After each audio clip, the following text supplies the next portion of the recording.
चतर सिंह मोदी।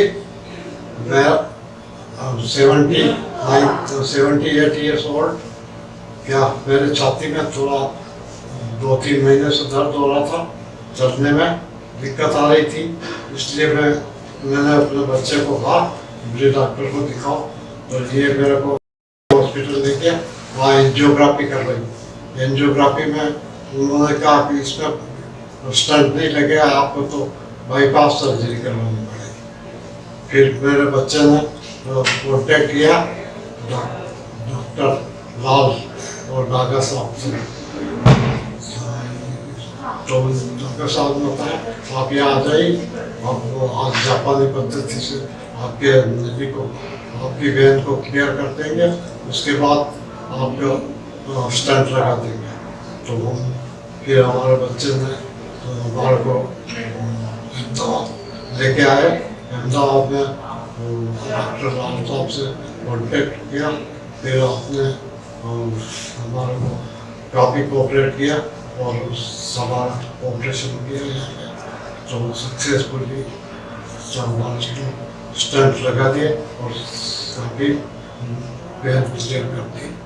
ये जो पेशेंट हैं मिस्टर चतर सिंह मोदी, जो उदयपुर से आए हैं, इनकी उम्र 78 साल है। डायबिटीज़, ब्लड प्रेशर, किडनी के फंक्शन काफ़ी डिटेरियोरेटेड हैं और इनकी तीनों नलियों में बीमारी थी। उदयपुर में एंजियोग्राम हुआ और काफ़ी डॉक्टर से वो मिले ऑलरेडी, तो सब ने बाईपास का सलाह दिया, जो कि एक उचित सलाह होती है जब तीनों नलियों में काफ़ी बीमारी होती है।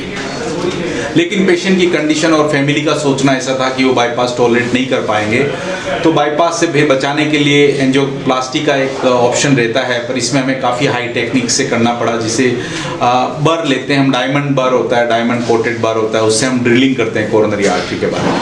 मैं आपको नलियों के बारे में बताता हूँ। आप देखेंगे तो ये पूरी कैल्सिफिक नलियाँ हैं, तो इसमें इतना कैल्शियम है कि यहाँ पे देखो 95 से लेके 99% तक का ब्लॉकेज है। और अगर आप आगे जाएंगे तो आप कैल्शियम पूरी ट्यूब देख सकते हैं। ये पूरी कैल्शियम की ट्यूब बनी हुई है पत्थर जैसी, उसके अंदर हार्डली 1 से 2% का ट्रैक है। तो हमने इसके अंदर रोटाब्लेशन प्रोसीजर किया, वो भी एक इंट्रावेस्कुलर अल्ट्रासाउंड इमेजिंग के थ्रू। तो जब हम कोरोनरी एंजियोग्राफी करते हैं, उसके बाद में गाइड लगाते हैं और उन नलियों के अंदर वायर पास करते हैं। वायर पास के ऊपर हम इंट्रावेस्कुलर अल्ट्रासाउंड से इमेजिंग करते हैं और ये देखते हैं कि वो कैल्शियम है वो कितना है, उस वेसल का डायमीटर कितना है। तो बेस्ट ऑप्टिमाइज रिजल्ट लाने के लिए ये टेक्निक अपनाई जाती है इंट्रा कोरोनरी।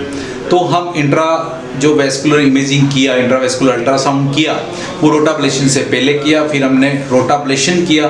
तो वो rotablation is like drilling the coronary arteries inside. तो जैसे कैल्शियम जो चूना लगा होता है दीवार में, वैसे ही कैल्शियम कोरोनरी आर्टरी नलियों में इतना जम गया कि उसके अंदर से ब्लड जा ही नहीं रहा। तो this is the high and procedure, और वो भी खासकर ऐसे पेशेंट में जिसकी बाकी की सब नलियों में भी 90% से ज़्यादा ब्लॉकेज है और एक नली में 100% है, और ये हाई रिस्क केसेस होते हैं। और इसकी नली को और भी अपन अच्छे व्यू से देखना चाहें तो आप देखेंगे तो ये पाएंगे कि जो कैल्शियम है वो पूरी नली के अंदर है, यहाँ से जाके पूरा नीचे तक पूरी कैल्शियम की ट्यूब बनी हुई है और बहुत थोड़ा सा कहीं ब्लड जाने का रास्ता है। और पंप भी कमज़ोर, किडनी भी कमज़ोर, ज़्यादा डाई भी यूज़ नहीं कर सकते सफलता के लिए। मैं अब आपको आगे रोटाब्लेशन जो मेन प्रोसीजर होता है, जो ड्रिलिंग होती है, उसके बारे में बताना चाहूँगा।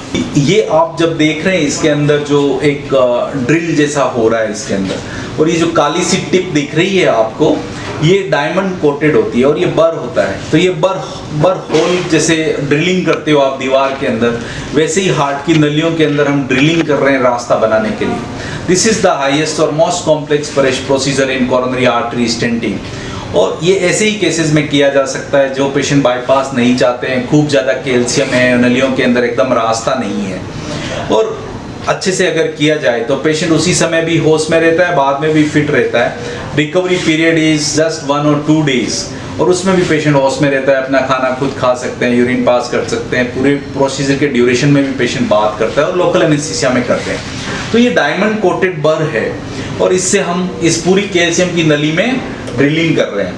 आप देखेंगे तो आपको पाएंगे कि देखो कैसे बर चल रहा है, और इसकी जो ड्रिलिंग की फ्रीक्वेंसी है वो सोचो कि 1 मिनट के अंदर 1,60,000 से लेकर 1,80,000 तक की फ्रीक्वेंसी में ये बर ड्रिल करता है।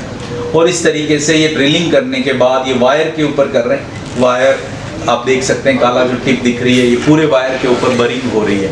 और इस तरीके से ये हम प्रोसीजर करते हैं और इसका आप रिजल्ट देखेंगे तो आप पाएंगे लास्ट में, देखो ड्रिलिंग हम आगे तक जा रहे हैं क्योंकि ये पूरी नली में कैल्शियम भरा हुआ है। और इस पूरी कैल्शियम ड्रिलिंग को करने के बाद आप आगे पाएंगे कि क्या रिजल्ट हुआ है। और इस पूरी नली का हम पूरा रास्ता यहाँ तक हमने ड्रिलिंग किया, ऑलमोस्ट पूरी एलईडी आर्टरी में ड्रिलिंग कर दिया है हमने। और इस ड्रिलिंग करने के बाद आपको मैं दिखाना चाहूँगा, सारे रिजल्ट्स दिखाना चाहूँगा। फिर ये हम ड्रिलिंग करने के बाद बलून से वापस पूरा चेक कर रहे हैं और रास्ता बना रहे हैं कि नली कैसे पूरी खुल के आ रही है। और अब आप चेक करेंगे तो देखेंगे कैसा है। ये बलून से डायलेट कर रहे हैं, तो ये ड्रिलिंग के बाद हम बलून से वापस डायलेट करके प्रॉपर रास्ता सिक्योर कर रहे हैं। और कैल्शियम देखिए अभी भी कितना भरा हुआ है। ये हमने पहला स्टेंट लिया और नली देखिए अभी भी ऑलमोस्ट 90% से ज़्यादा खुल चुकी है। और ये एक लंबा स्टेंट हमने लगाया यहाँ पे और एक स्टेंट आगे भी लगाएंगे। और जो वेसल ऑलमोस्ट 0.5 mm से भी कम थी वो 3 mm के करीब की वेसल बन जाएगी और बन भी गई है। और अब देखिए ये इतना रास्ता हो गया। अभी एक स्टेंट अब और जब प्रॉक्सिमली लगाएंगे तो और बड़ी रास्ता हो गया। इसको देखने के बाद आपको लगेगा ही नहीं कि इतना लीजन था और इस नली में कोई बीमारी थी। अब हम दूसरा स्टैंड रख रहे हैं जो 3.5 mm का है। जो वेसल में 0.5 mm का रास्ता नहीं था उसको हमने 3.5 mm का बनाया। और ये आप देख पाएंगे ये 3.5 mm का स्टैंड है जिसको हम 4 mm की साइज तक के लेके गए। और ये सब पूरा होने के बाद का रिजल्ट देखिए आप। और now you will find what we have achieved is almost the normal art। इसको देख के कोई सोचेगा भी नहीं कि इतना कैल्शियम भरा हुआ था और एकदम रिजल्ट है ही नहीं। और इसको करने के बाद भी हमने इसको फिर हमने इमेजिंग करी और इंट्रावेस्कुलर अल्ट्रासाउंड में भी उसको देखा। जो इंट्रावेस्कुलर अल्ट्रासाउंड है उसमें हम देख सकते हैं कि स्टेंट बराबर से लगा हुआ है या नहीं लगा हुआ है, उसकी लेंथ कितनी है लीजन की, और उसकी गाइडेंस में हम करते हैं। Thank you, thank you. Or I'm very happy to share that this is what we have achieved.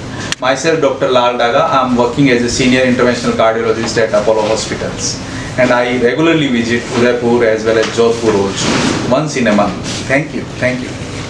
तो हमारे पापा को हमने उदयपुर हॉस्पिटल में बताया, वहाँ पे उनकी एंजियोग्राफी हुई। एंजियोग्राफी का जो रिजल्ट आया उसको देख के डॉक्टर साहब ने कहा कि इनके बाईपास के सिवाय और कोई ऑप्शन है नहीं। उसके बाद मैंने उदयपुर में से काफ़ी सारे डॉक्टर से कंसल्ट किया, जयपुर के डॉक्टर से कंसल्ट किया, सभी ने बाईपास ही सजेस्ट किया क्योंकि हमारे पिताजी की उम्र 78-79 ईयर्स है और हम और काफ़ी सारी बीमारियों से आप ग्रसित हैं, जिसमें डायबिटीज हो गई और